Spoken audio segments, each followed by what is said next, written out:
Well, I'm here with Phil from Machine Head right before their Hard Rock Live show in Orlando. So thank you so much for taking the time. I really appreciate it. Yeah, no problem. Yeah. That's why we're here, you know. Yeah, exactly. Well, what have been some memorable moments on this tour so far for you guys?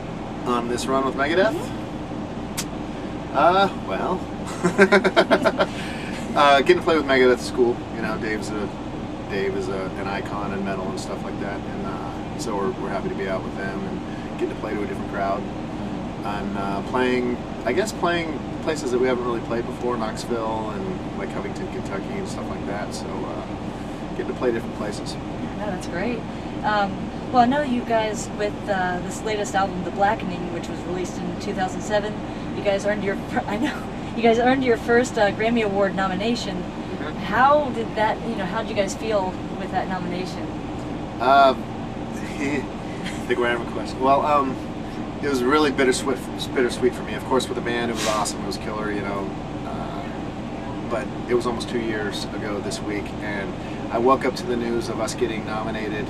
And of course, we're on tour Shadows Fall, and I got nominated too. So it's just, happy, joyous thing. I call home to bring the news home, and my father died that day. So everything that had anything to do with the Grammy was just like, I should be so happy about it, and it just triggered all these, emotions that happened for me that day. So it's like, it was good to have them done. Glad that Slayer won. I was just glad to get it over with and stuff. But it was such a good achievement for the band. So yeah, I just wish I could have enjoyed it more. Well, yeah. Wow. Then that's heavy. I mean, yeah, I would probably feel the same way. But wow. I mean, was it something that you saw coming, or no? It was just. I mean, he was declining in health. Yeah. And so it wasn't expected then. He was on dialysis, and so it was something I was in denial about, but I didn't. It was pretty sudden. Yeah. So. Oh well, I'm sorry. Yeah, no problem. 2 years ago. Yeah. Well, like I said, I'm sorry. So, like you said, it sounds like it's around the same time, right now. So, it's tough. So I feel for you. So. Thank you very much. Let's see. Well, when you guys recorded the Blackening, I read that you guys listened to a lot of Rush, I guess there was one album in particular that you guys listened to when you were recording. Yeah, I've been such a Rush head for a long time, and Dave, our drummer, is for forever just Neil Peart's his guy. But Rob hadn't listened to a ton of the earlier albums and stuff, so Dave introduced A Farewell to Kings to him, and it really got him into epic long songs and progressive changes and stuff like that, and so it just kind of had an influence on the record for sure. Yeah. Well, have you guys played with Rush at all, or have you met them or anything like that? No. I mean, that would be amazing. Yeah. Because that kind of. No, well, because that kind of leads me up to the dream tour question. Money's not an object. It doesn't have to make sense. Who would you pick? I want to tour Kiss. Oh, there you go. Kiss was my band. They're the reason why I wanted to perform. Not necessarily play guitar, but wanted me to be a musician. Mm-hmm. So definitely Kiss. I love Rage Against the Machine. Yeah. So probably those two. That's good. That would be pretty solid. eclectic. Yeah, no, it's good. Well then, how would you describe Machine Head's music to someone who hasn't heard it before? We're a metal band. It's metal. It's metal. It's brutal, but it's brutal with melody. So brutally melodic metal.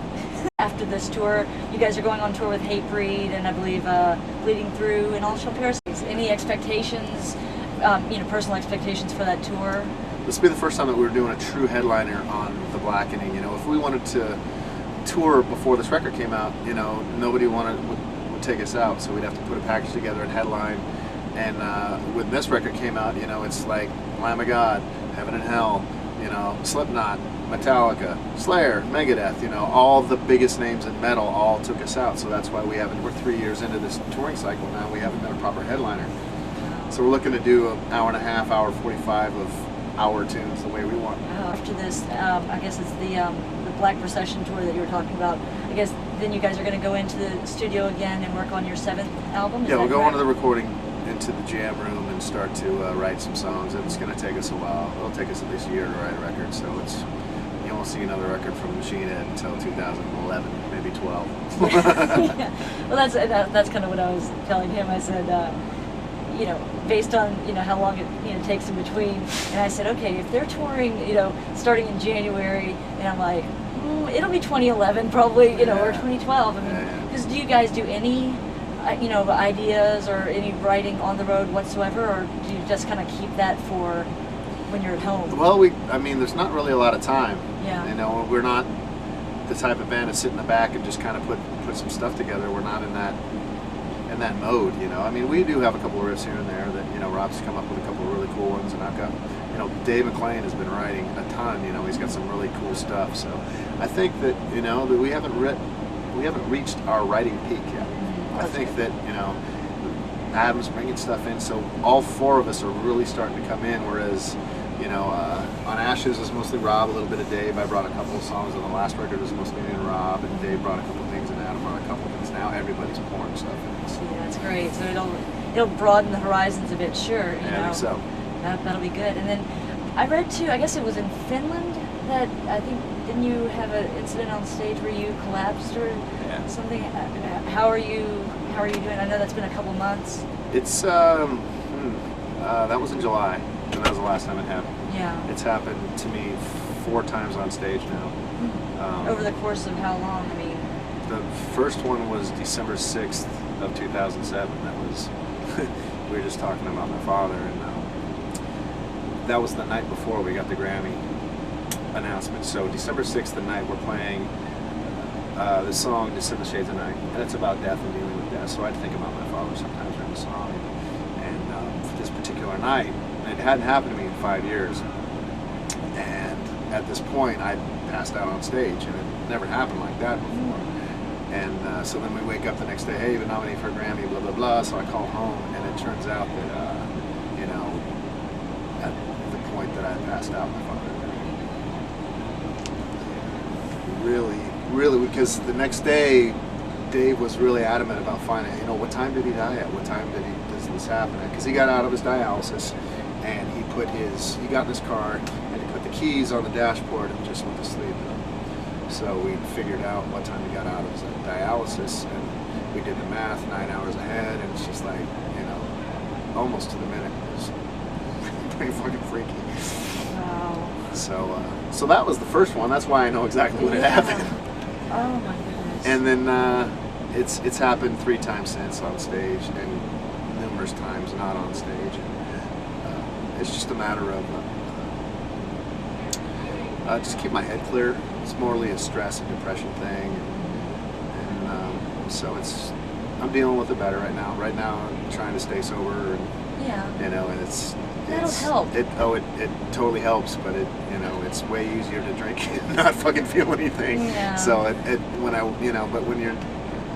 I just have to get through feeling what I need to feel. So. Well, I gotta give you a hug. Right on. Oh, no, that's.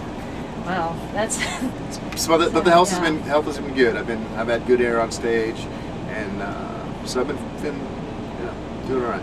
That's good. Well, hey, just keep it up. I mean, that's like they always say, one day at a time. Yeah. That's it basically. Yeah, and finding things that'll make you happy too. I mean, I know playing music obviously makes you happy, but anything that you can do in your free time when you're not on stage making music that'll make you happy. I think that's going to be the key to for sure, to making it all easier and easier. And I'll be thinking about that's. Well, all right, that's great. thank you. And then message for the Machine Head fans. That's the last question. A message. Yes.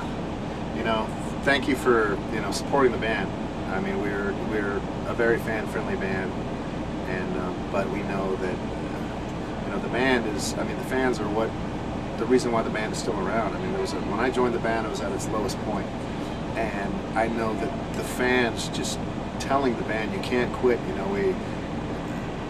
It's the reason why we're still around, and it's the reason why we've been able to come back so strong. So the fans are part of this band.